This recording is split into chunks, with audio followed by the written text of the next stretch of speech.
وہ غلط ہے، یہ صحیح ہے۔ آج حالت یہ ہو گئی ہے احادیث کے معاملے میں کہ آپ کوئی مسئلہ لے لیں، آپ کسی مسئلے میں کوئی رائے قائم کریں، آپ کی تائید پر بھی حدیث مل جائے گی اور مخالفت پر بھی حدیث مل جائے گی۔ تائید اور مخالفت دونوں ہی صورتوں کے لیے آپ کے واسطے حدیث موجود ہے۔ تو ایسے حالات میں کوئی رہنمائی پائے تو پائے کس طرح، کوئی منزل پائے تو پائے کس طرح؟ تو مہدی موعود علیہ السلام نے اس کا بڑا آسان حل یوں بتا دیا، جو خود رسول اکرم صلی اللہ علیہ وسلم نے بھی فرمایا ہے اور بتایا ہے، وہ یہ ہے کہ جو کوئی بھی بات رسول اللہ کی بات ہو یا پھر مہدی مراد اللہ کی بات ہو، جو کچھ بھی آپ تک پہنچے،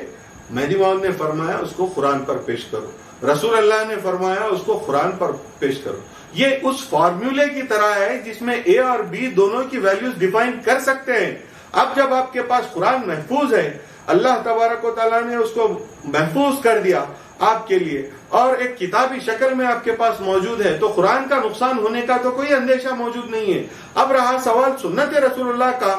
اب اس کے نقصان کی صورت ہم دیکھ رہے ہیں، ہمارے سامنے اتنا بڑا فساد، اتنا بڑا فتنہ سنت کے نام پر ہو گیا ہے، تو ایسی صورت میں اس فتنے اور فساد کو ختم کرنے کی واحد صورت یہ ہے، وہ ہے جو مہدی موعود علیہ السلام اور خود رسول اللہ صلی اللہ علیہ وسلم نے بتائی ہے کہ سنت کیا ہے۔ اگر تم کو اس میں کوئی شک ہے،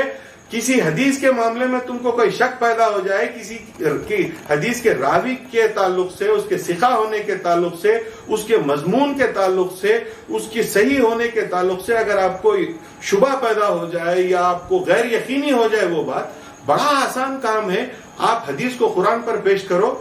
اللہ کے کلام میں یہ برکت ہے، اللہ کے کلام کی یہ تاثیر ہے کہ آپ کی فوری رہنمائی ہو جائے اور آپ کو یہ معلوم ہو جائے گا کہ وہ حدیث قرآن کے اعتبار سے صحیح ہے یا نہیں ہے۔ اب اگر کوئی ایسی حدیث آپ تک پہنچ جائے جو اصول حدیث پر سب سے زیادہ صحیح ہے، سب سے زیادہ مستند ہے، اس حدیث کو بھی لے جا کر اگر آپ قرآن مجید پر پیش کریں گے اور اس حدیث کا پیغام کلام اللہ کی کسی آیت کے پیغام کے خلاف ہوگا، تو آپ اپنے ایمان پر اور اپنے دل پر ہاتھ رکھ کے یہ فیصلہ کیجئے، کیا قرآن مجید کی کسی آیت کے خلاف کوئی مضبوط ترین حدیث بھی آ جائے تو آپ اس کو قبول کریں گے؟ کوئی مسلمان نہیں کر سکتا، کوئی عالم، کوئی دنیا کا کوئی عالم بیٹھ کر یہ بات کہہ دے کہ قرآن کی آیت کے خلاف کوئی حدیث ہو، باوجود اس کے کہ اس کی سند مضبوط ہو، اس کو قبول کریں گے یا نہیں کریں گے؟ آپ کسی کو بٹھا کر ان سے فتویٰ لے لیجئے۔